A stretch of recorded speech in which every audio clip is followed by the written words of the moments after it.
எல்லோருக்கும் வணக்கம். காக்கைக்கு தன் குஞ்சு பொன் குஞ்சு என்பது போல, சிறுதுளி பெருவெள்ளம் என்பது போல காலையில் 20-40 பாயிண்ட் தான் ப்ளஸில் இருந்தது நிஃப்டி. இருந்தாலும் நம்ம எல்லாத்துக்கும் ஒரு சந்தோஷம். சரி பரவாயில்ல, ஏஸ் லாங் ஏஸ் 25,000க்கு மேலே நிஃப்டி இருந்தால் எங்களுக்கு மகிழ்ச்சி தான் அப்படின்ட்டு இருந்தோம். இப்போ 100 பாயிண்ட் ப்ளஸில் ட்ரேட் ஆகிக்கிட்டு இருக்கு. இப்போ நீ எதுக்கு எல்லாருக்கு மேலேயும் குண்டு போட்டுக்கிட்டு உட்காந்துக்கிட்டு இருக்க அப்படின்ற மாதிரி இப்போ எந்த விதமான பெரிய தகவல்களும் இல்லை. பட் இருந்தாலும் இப்போ இஸ்ரேலினுடைய வார் மற்ற பகுதிகளில் அப்படின்ற தகவல்கள் வந்துகிட்டு இருக்கு. அப்போ நீங்கள் யார் எங்களை நிம்மதியாக இருக்க விட மாட்டீங்களாயா? 2-3 நாளைக்கு முன்னாடி ட்ரம்ப் அவர்கள் நம்ம ரஷ்யா கிட்ட ஆயில் வாங்கக்கூடாதுன்னு மிரட்டினாப்ல. அதனால ரிலையன்ஸ் நம்ம பெரிய ஸ்டாக்கே பெருசாக மூவ் ஆகாமல் சுமாராக மூவ் ஆகிக்கிட்டு இருக்கு. அதனால தான் மார்க்கெட் பெருசாக மேலே போகாமல் இருக்கு. 2-3 நாள் கழிச்சு சரி அந்த தாக்கம் குறைஞ்சிருச்சு. ஜப்பான் கூட அமெரிக்கா பெரிய டீல் போட்டுட்டாங்க, ட்ரேடு டீல். அதனால எதுவும் பிரச்சனை இருக்காது, கொஞ்சம் ஸ்மூத்தா போகுதுன்னு நினைச்சுக்கிட்டு இருந்தாங்க. மறுபடியும் இந்த வார் சம்பந்தப்பட்ட தகவல்கள் வந்துகிட்டு இருக்கு. நண்பர்களே, இந்த சமயத்துல எல்லா நியூஸையும் ஒதுக்கி வச்சிருங்க. நீங்க கனவிலும் எதிர்பார்க்காத 2 மிக முக்கியமான தகவல்கள் இருக்கு. ஒன்று, இந்த பேடிஎம் அப்படின்ற பங்கு அவன் இன்னைக்கு லாஸ் மேக்கிங்ல இருந்து ப்ராஃபிட்டுக்கு வந்திருக்கான். இன்ஃபோசிஸ் என்ற பங்கு அவனுக்கு கீழிருந்து மேல் நோக்கி ஏறி வந்திருக்கான். இந்த இன்ஃபோசிஸ் எல்லாம் சாதாரணமான ஆள் கிடையாது. அதனுடைய குவார்டர்லி ரிசல்ட் வரும்பொழுது இது மிகப்பெரிய ஒரு கம்பெனியாக இருந்தாலும் 5%, 10% எல்லாம் அந்த ரிசல்ட் இம்பேக்ட் அப்படின்றதெல்லாம் காமிச்சிருக்கான் இதுக்கு முன்னாடி சில சமயங்களில். அது மாதிரி இந்த முறை ஏதாவது சந்தோஷம் வராதா? ஏதாவது திடீர்னு ஒரு 5-10% ரிசல்ட்டை காரணம் காமிச்சு நாளைக்கு தான் லீவ் இல்லையே அதை காமிச்சு ஏற்றி விட மாட்டாங்களா? அல்லது இறக்கி விடட்டும்? இல்லை, இறக்கியெல்லாம் விடக்கூடாது. இறக்கி விட்டா அப்புறம் எங்களுக்கு இங்கே கும்பான்ற மாதிரி ஆகிடும். ஸோ எங்களுடைய பிரார்த்தனை எல்லாம் இந்த இன்ஃபோசிஸ் கடந்த காலத்தில் மிகப்பெரிய வால்டிலிட்டிலாம் காமிச்சு ஒரு பங்கு தான், ரிசல்ட்டை காரணமாக காமிச்சு. அது மாதிரி நாளைக்கு ஏதாவது பெருசாக நடக்காதா? கனவிலும் எதிர்பார்க்காத ஒரு ரிசல்ட் ஏதாவது டிக்ளேர் பண்ணுவாங்களா அப்படின்ற ஒரு எதிர்பார்ப்பு. இன்னொரு விஷயமே, இந்த பேடிஎம் அப்படின்ற பங்கு எவ்வளவு பெரிய லாஸ் மேக்கிங்காக இருந்தது தெரியுங்களா? 500 கோடிகள். இதுக்கு முன்னாடி பார்த்தீங்களா, போன குவார்ட்டரில் 545 கோடி லாஸ் மேக்கிங்னு ரிப்போர்ட் பண்ணிட்டு இந்த குவார்ட்டரில் 122 கோடி லாபம் அப்படின்னு ரிப்போர்ட் பண்ணியிருக்காங்க. த ஃபர்ஸ்ட் டைம் அவங்களுடைய ஆப்ரேட்டிங் ப்ராஃபிட் மார்ஜின் வந்து இது வரைக்கும் ப்ளஸில் வரவே இல்லை. பட் இந்த முறை முதல் முறையாக 4% ஆப்ரேட்டிங் ப்ராஃபிட் மார்ஜின் மூலியமாக லாபம் அப்படின்ற மாதிரி கொண்டு வந்திருக்காங்க.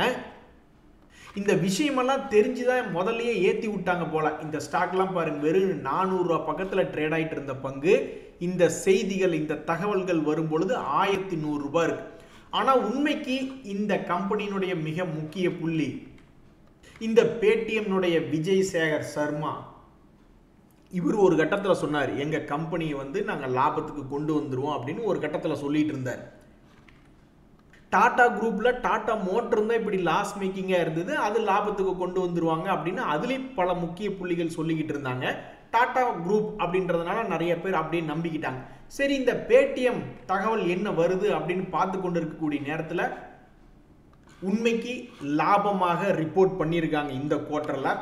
ஆனால் அதே சமயம் இந்த பங்கு கீழே கீது இருக்குது அப்படின்னு பார்த்தா முதல்லையே விஷயம் இந்த மாதிரி தான் இவங்க ரிப்போர்ட் பண்ணுவாங்கன்னு முதல்லையே விஷயம் தெரிஞ்சு வச்சிருக்கக்கூடிய ஆட்கள் மார்க்கெட்டில் இருப்பாங்க போல. ஸோ விஷயம் வரும்பொழுதே இந்த பங்கு என்பது என்ன ஆயிருக்கு அப்படின்னு பார்த்தீங்கன்னா, கடந்த 3 வருடத்தில் 2022 பார்த்தீங்கன்னா, ஏன் 5 வருஷத்துலேருந்தே பார்க்கலாம், அந்த சமயத்திலிருந்து பார்த்தீங்கன்னா 2000 ரூபாய்கள் ரேஞ்சிலிருந்து கீழே 500 வரைக்கும் போயிட்டு மறுபடியும் 1000 வரைக்கும் போயிட்டு மறுபடியும் 500 வரைக்கும் போயிட்டு மறுபடியும் 1000 வரைக்கும் போயிட்டு மறுபடியும் ஒரு 600 வரைக்கும் போயிட்டு மறுபடியும் இப்போ ஒரு 1000 வரைக்குமாக வந்து ட்ரேட் ஆகி கொண்டிருக்கிறது. ஸோ இன்னைக்கு மார்க்கெட்டில் இந்த இன்ஃபோசிஸ் மற்றும் பேடிஎம் அப்படின்ற தகவல்கள் தான் ரொம்ப முக்கியமான தகவல்கள். நண்பர்களே, கீழே விழுந்துட்டு ஏறாத பல பங்குகள் அந்த பங்குகளை வச்சிருக்கிறவங்கள சிக்கலில் கொண்டே மாட்டி விட்டுருது. அவன் எப்போ ஏறுவான் அப்படின்னு அவன் காத்து கிடக்க வேண்டிய நிலைமை ஆயிடுது. சமீபத்தில் கீழே விழுந்த பங்குகளில் இந்த M&M ஃபினான்ஸ் அப்படின்ற பங்கு ஒன்று. அதனுடைய மூவ்மெண்ட் என்பது சமீப காலமாகவே ஒரு 8 மாதமாக ரொம்ப ரொம்ப குறைவான ஒரு மூவ்மெண்ட்டாக இருக்குது. ஒரு முக்கியமான ஒரு ஹை, முக்கியமான ஒரு இடத்துல வந்தான்னாக்கா அங்கேருந்து கீழே விழுந்துடுறான். அப்புறம் ஏதாவது ஒரு சப்போர்ட் ஏரியா அப்படின்றது கிடைச்சதுனாக்கா அங்கிருந்து ஏறிடுறான். இப்படி தான் கடந்த 1 வருடமாக அந்த ஷேரினுடைய விலை மூவ்மெண்ட் ஆகி கொண்டிருக்கிறது. ஸோ புதிய சிக்கலாக சமீபத்தில் இந்த பங்கு இறங்கி ஒரு 5%, 3%, 4%, ஆடிக்கிட்டே இருந்தான். அதுக்கப்புறம் இப்போ மறுபடியும் 4வது முறையாக மறுபடியும் ஒரு 258 ரூபா அப்படின்னு வந்து விழுந்துட்டான். இனி இவன் மறுபடியும் எப்போ 280 வரும் அல்லது மறுபடியும் எப்போ 235 வரும் அப்படின்னு பல ட்ரேடர்கள் சிக்கலில் மாட்டிக்கிட்டு பார்த்துக்கிட்டு இருக்காங்க.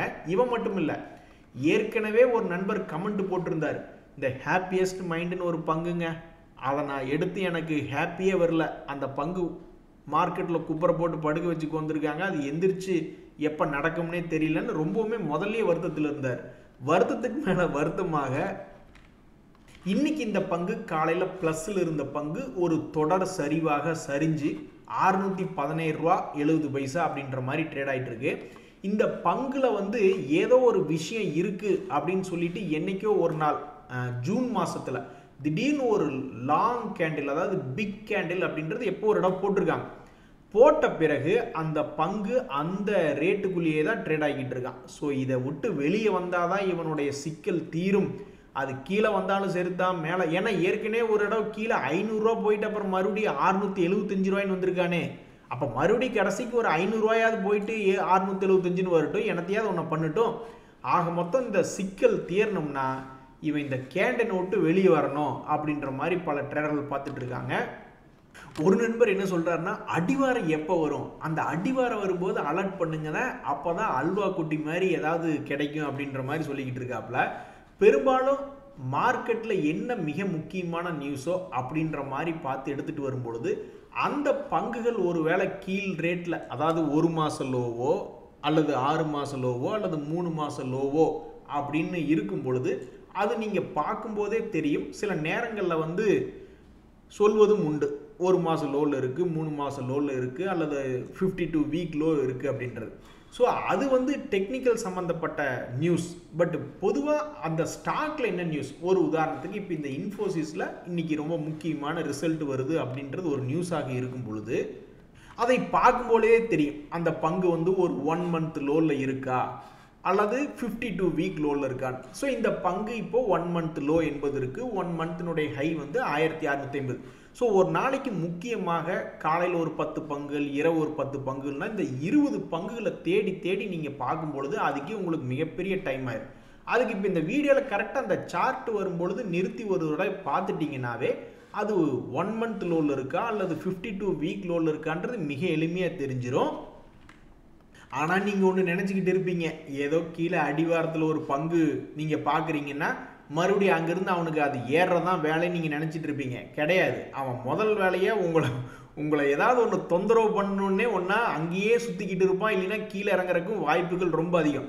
ஸோ அடிவாரம் என்று எதுவுமே இல்லை ஸ்டாக் மார்க்கெட்டில். பொசிஷனுக்குள்ளே போனதுக்கப்புறம் அதை எப்படி மேனேஜ் பண்ணுறாங்க அப்படின்றதெல்லாம் வெற்றி என்பது இருக்குது. பட் நீங்கள் கூர்ந்து கவனிச்சிங்கன்னா அது 1 மாதம் அடிவாரமா அல்லது 2-3 மாதம் அடிவாரமா அல்லது 52 வீக் அடிவாரமா அப்படின்றது கூர்ந்து கவனிக்கும் பொழுது அந்த வார்த்தைகள்லாம் உங்களுக்கு தெரிய வரும். ஸோ இந்த ஒரு விஷயத்தை மட்டும் ஞாபகத்தில் வச்சுங்க. நீங்கள் எந்த ஒரு பங்கை ஒரு அடிவாரத்தில் பார்க்கும் பொழுது, வாங்க வேலு நீங்கள் அடிவாரத்தில் பார்த்துட்டீங்க, நீ கண்டிப்பாக உச்சிக்கு தான் நாங்கள் போவோம் அப்படின்ற மாதிரி எந்த பங்குமே பண்ணாது. நான் பார்த்த வரைக்கும் 40 பங்கு இந்த மாதிரி அடிவாரத்தில் இருக்குன்னா எவனாவது ஒரு 2-3 பேர் தான் அடுத்த சில நாட்களில் ஏறி வந்து பார்த்துருக்கேன். அதுக்கப்புறம் சில 2-3 மாதம் கழிச்சு சிலது ஏறி வரும், சிலதெல்லாம் ஏறியே வராமல் கீழே போனதுகளை நான் பார்த்துருக்கேன். ஆனால் பாவமே, இந்த பல்லு விளக்காத பசங்களை வச்சுக்கிட்டு நான் என்ன பண்ணுறது அப்படின்ற மாதிரி இந்த கோல்பால் ரொம்பவுமே சுவாரஸ்யமான தகவல். இன்னைக்கு இந்த கோல்கேட் பாமாலிவ் 4% இறங்கியிருக்கு. இதுக்கு மிக முக்கியமான காரணம் அவங்களுடைய ரிசல்ட்டில் ப்ரீவியஸ் குவார்ட்டரோட 355 கோடியை விடவும் 321 கோடின்னு குறைவாக ரிப்போர்ட் பண்ணதுனால பாவம் மார்க்கெட்டில் இதை செலிப்ரேட் பண்ணல. இந்த ரிசல்ட்டை நீங்கள் கீழே போங்கன்னு சொல்லி அதை 4% இறக்கி விட்டாங்க. அதே மாதிரி வேறு ஏதாவது பங்குகள், அதாவது இந்த Jana small finance bank, idea forge போன்ற பங்குகள்லாம் அவன் பெருசாக நியூஸே தகவல்களே எதுவும் பெருசாக வரதில்லை. ரிசல்ட் வர சீசனில் தான் இதெல்லாம் தகவல்களில் நியூஸ்கள்லேயே வருது. அப்படி வர்ற சமயத்திலே 7% எல்லாம் இறங்கி கிடக்கு. ஸோ ரிசல்ட் டைமில் நேற்று நிறைய வாலட்டைலான பங்குகள் இருந்தது. அந்த பங்குகளில் பெருசாக இறங்கித்தான் துக்கமாக வச்சுருக்கானே ஒழிஞ்சு சந்தோஷம்னு பார்த்தா ரொம்ப கம்மி. இந்த கிரெடிட் ஆக்சஸ் கிராமீன்லாம் ஒரு 6% ஏறி இருக்குது. ரிசல்ட் காரணமாக காமிச்சு ஒரு ஃபேமஸான பங்கு தான், அதெல்லாம் ஒரு மகிழ்ச்சி. இன்னொரு மிக முக்கியமான மகிழ்ச்சி என்ன சொல்லணும்னா, ரயில்வே துறையில் ஐஆர்எஃப்சி ஒரு முன்னணி பங்கு. ஸோ ஏற்கனவே பல பேர் ரயில்வே துறை பங்குகளை பார்த்து உங்களுக்கெல்லாம் சிறகடிக்க ஆசை இல்லையா, தண்டவாளத்தில் ஓட ஆசை இல்லையா அப்படின்னு கேட்டுக்கொண்டிருக்கக்கூடிய இந்த நேரத்தில் ரிசல்ட்டுக்கு அப்புறம் ஒரு 3% ப்ளஸ் ஆகி ஐஆர்எஃப்சி அப்படின்றது கொஞ்சம் மகிழ்ச்சி என்பது கொடுத்துருக்கு. இன்னைக்கு ரொம்ப சாதாரணமான விஷயம் இல்லை நண்பர்களே. இன்ஃபோசிஸ் அப்படின்ற பங்கு பெரிய பங்கு, வாலட்டிலிட்டியான பங்கும் கூட. Tata consumer okay, doctor Reddy okay, Bajaj housing அப்படின்ற பங்கும் கொஞ்சம் வாலட்டிலிட்டியான பங்கு தான். இந்த பங்குகளுடைய ரிசல்ட்டுகள்லாம் நாளைக்கு எப்படி தாக்கத்தை ஏற்படுத்தும் நண்பர்களே. இந்த கிராம்ப்டன் அப்படின்ற பங்கு பல பேர்த்தினுடைய பொறுமையை ரொம்ப காலமாக சோதிச்சுக்கிட்டு இருக்கு. எப்போ இது இந்த சைட்வேஸ் பேட்டர்ன்லேருந்து இவனை டிஸ்சார்ஜ் பண்ணுவாங்க அப்படின்றதே தெரியாதபடிக்கு ரொம்ப காலமாக இந்த 2025 நம்ம சேர்த்திக்கிட வேண்டியதான். 2025 அவன் இறங்குவதும் ஏறுவதுமாகவே ஆடிக்கிட்டு இருக்கான். இதுவே பத்தாதுன்னு சொல்லிட்டு, இதுவே ஒரு கும்பா குட்டி வேலை, இந்த வேலை பத்தாதுன்னு சொல்லிட்டு மறுபடியும் 3 மாதமாக அந்த லெவலை இன்னும் குறைச்சிக்கிட்டு இருக்கான். ஏன் இப்படி பண்ணுறானே தெரில. அந்த வகையில் சமீபத்தில் இந்த பங்கு ஒரு இடம் 330 ரூபா ரேட்டில் வந்து ஒரு 10-15 நாளைக்கு முன்னாடி வந்து விழுந்தது. மறுபடியும் 310 to 350ன்னு போனால், நேற்று அதே மாதிரி நேற்று இன்னைக்கு 2 நாளுமே 330 பக்கத்தில் வந்து விழுந்துட்டு இப்படி ட்ரேட் ஆகிட்டு இருக்கு.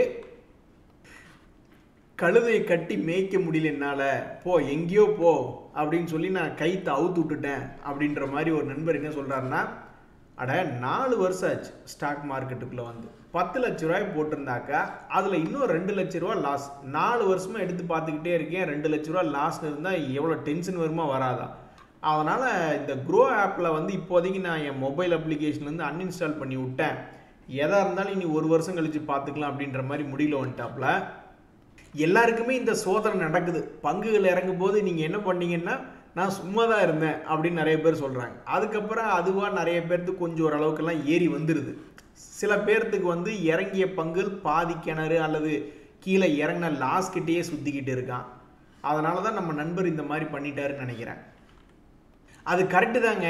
இந்த கழுதையை வச்சுக்கிட்டு பின்னாடி வந்தால் உதைக்குது, முன்னாடி வந்தால் கடிச்சு வைக்குது, ஒரு நிம்மதியே இல்லை அப்படின்னாக்கா அப்புறம் அதை அன்இன்ஸ்டால் பண்ணி விட்டு மனுஷனுக்கு நிம்மதி தானேங்க முதல்ல முக்கியம். இங்கே பாருங்க இன்னொரு பிரச்சனை. இன்னொரு நண்பருக்கு அப்படியே ஆப்போசிட் கேஸு. ஒரு நண்பர் நஷ்டத்தை பார்த்துட்டு அமைதியாக இருக்கார், இன்னொரு நண்பர் லாபத்தை பார்த்துட்டு அமைதியாக இருந்திருக்காரு. கடைசியில் அவருடைய லாபத்துக்கு மார்க்கெட்டில் வேட்டு வச்சு விட்டாங்க அப்படின்ற மாதிரி ஒரு 20,000 பக்கத்தில் அவருக்கு லாபம் இருந்திருக்கு போல போன வாரம். ஆனால் இப்போ எடுத்து பார்த்தா 1000 ரூபா நஷ்டம் அப்படின்றாரு. ஒரு நண்பருக்கு என்னடான்னா இறங்குனது ஏறவே இல்லை, அப்படியே இருக்குது. இன்னொரு நண்பருக்கு நல்ல லாபம் வந்திருக்கு. சரி, அந்த லாபம் என்ன அப்படின்னு பார்த்துக்கிட்டு இருக்கும்போதே அவனை கொண்டு வந்து -1000 ரூபாயில் கொண்டு வந்து நிறுத்தியிருக்காங்க. ஏன் இந்த ஷேர் மார்க்கெட்டில் இப்படி பண்ணுறாங்கன்னு ஒன்றும் புரியல நண்பர்களே. இந்த சமயத்தில் கீழே இறங்கி கிடக்கக்கூடிய பங்குகள் நீ அடுத்தது என்ன பண்ணுவான்னே தெரியாமல் இருக்குது. ஒரு உதாரணத்துக்கு இந்த சன் ஃபார்மா, இண்டஸ்இண்ட் பேங்க் போன்ற பெரிய பங்குகள்லாம் கீழே சமீபத்தில் விழுந்து கிடக்கு. இந்த 2 பங்குகளுமே சமீபத்தில் இடையில சந்தோஷத்தை கொடுத்துக்கிட்டு இருந்தவங்க தான். ரொம்ப காலமாக இந்த சன் ஃபார்மா ஏறாமல் 1600லேயே சுற்றிக்கிட்டு இருந்தது. அப்புறம் இந்த ஜூலை மாதத்தில் தான் ஒரு 1600லேருந்து 1740 வரைக்கும் வந்துட்டு மறுபடியும் இப்போ 1683ன்னு ட்ரேட் ஆகிட்டு இருக்கான். ஸோ 1 வீக் லோ அப்படின்ற மாதிரி ட்ரேட் ஆகிட்டு இருக்கு. இந்த இண்டஸ்இண்ட் பேங்க்குமே கடந்த 3 நாட்களாக அதை பிடிச்சி கீழே தள்ளி விடுறக்கே பார்த்துக்கிட்டு இருக்காங்க. இருந்தாலும் கம்பீரமாக சண்டை போட்டுக்கிட்டே இருக்குது. திங்கக்கிழமையும் இறக்க பார்க்குறாங்க, செவ்வாய்க்கிழமை அப்படி, புதன்கிழமை அப்படின்னு. இருந்தாலும் அது ஒரு குறிப்பிட்ட 50 days மூவிங் ஆவரேஜ் கீழே போகாமல் தக்குமுக்காடிக்கிட்டு இருக்கு. எப்போவுமே ஒரு ரூட்லேயே போப்பா, புதுசாக ரூட்டு மாறாதப்பா அப்படின்ற மாதிரி இந்த டைட்டன் அப்படின்ற பங்கு சமீபத்தினுடைய லோவில் வந்து விழுந்திருக்கு. இதுக்கு முன்னாடியெல்லாம் இந்த லோவில் வந்து விழுந்தப்ப அந்த பங்கு என்பது ஒரு 2 முறை ஏறி இருக்கு. மறுபடியும் எப்படியாவது அந்த ரூட்டு பிடிச்சி போயிரு தம்பி அப்படின்ற மாதிரி பல பேர் அந்த பங்கில் பயணப்பட்டுக்கிட்டு இருக்காங்க. இந்த பங்கு எப்போ திரும்பி தன்னுடைய சமீபத்தினுடைய ஹை வந்து சேரும் அப்படின்ற மாதிரி ட்ரேடர்கள் பார்த்துக்கிட்டு இருக்காங்க. இந்த சமயத்தில் ஒரு நண்பர் ஒருத்தர் கமெண்ட் போட்டிருந்தார். அதாவது இவர் ஏற்கனவே மியூச்சுவல் ஃபண்டில் ஆல்ரெடி 3 வருஷமாக முதலீடு பண்ணி ஒரு வருஷத்துக்கு 24% அப்படின்ற மாதிரி அவர் சம்பாதிக்கிறாருன்னு வச்சிங்களேன். அல்லது அவர் பணம் போடுறாரு, அப்புறம் மறுபடியும் பணத்தை வெளியெடுக்கிறாரு. கடைசியில் கூட்டி கழித்து பார்த்தா அவர் பணம் போட்டு வெளியெடுத்து இப்போ இருக்கிற கரண்ட்டு ரிட்டர்ன் பார்க்கும் பொழுது 24% பக்கம் எனக்கு பணம் வருதுங்க அப்படின்ற மாதிரி சொல்லிட்டு இருக்காரு. அடுத்த சில வருடங்களும் அப்படி தொடரலாமா அப்படின்ற மாதிரி யோசிச்சுட்டு இருக்காப்ல. முதல்ல நீங்கள் எப்படி எஸ்ஐபி மூலியமாக முதலீடு பண்ணீங்களா, என்ன ஃபண்டில் முதலீடு பண்ணீங்க அப்படின்றதெல்லாம் ஒரு கமெண்ட்டில் போட்டிங்கன்னா ரொம்ப சௌகரியமாக இருக்குது எங்களுக்கு அப்படின்றதான் என்னோட எண்ணம். ஆனாலும் நீங்கள் இங்கே ஒன்று என்ன கவனித்து பார்க்கணும் அப்படின்னா, மியூச்சுவல் ஃபண்ட் ஆகட்டும், டைரக்டாக ட்ரேடிங் அக்கௌண்ட் ஆகட்டும், எல்லாமே மார்க்கெட்டில் ஒரு புல்லிஷ் ட்ரெண்ட் அப்படின்றது இருந்ததுன்னா மட்டும்தான் ஓரளவுக்கு நல்லா சம்பாரிச்சு கொடுக்கும். இல்லைனாக்கா அப்புறம் எந்த ஃபண்டினுடைய பர்ஃபார்மன்ஸுமே மார்க்கெட்டை பேஸ் பண்ணி தான் இருக்கும். ஸோ மார்க்கெட் ரிஸ்க் என்ன சொல்லுதுன்னா, நீங்கள் கடந்த காலத்தில் பார்க்குறது எதிர்காலத்தில் நடக்கலாம், அல்லது நடக்காமலையும் போகலாம், அல்லது அதை விடவும் அதிகமாக நடக்கலாம்.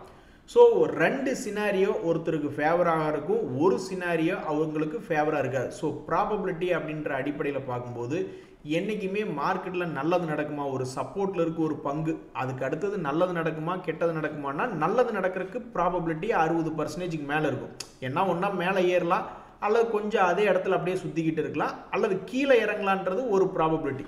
ஸோ நல்ல ப்ராபபிலிட்டி சைடு எப்படி இருக்குது அப்படின்றது தெரியல. பட் ஏற்கனவே உங்களுக்கு இந்த மாதிரி கிடைச்சிருக்கு அப்படின்னா நீங்கள் அதில் ஏதாவது புதுசாக பண்ணீங்களா அப்படின்ற மாதிரி தெரிஞ்சால் தான் சௌரியமாக இருக்கும்.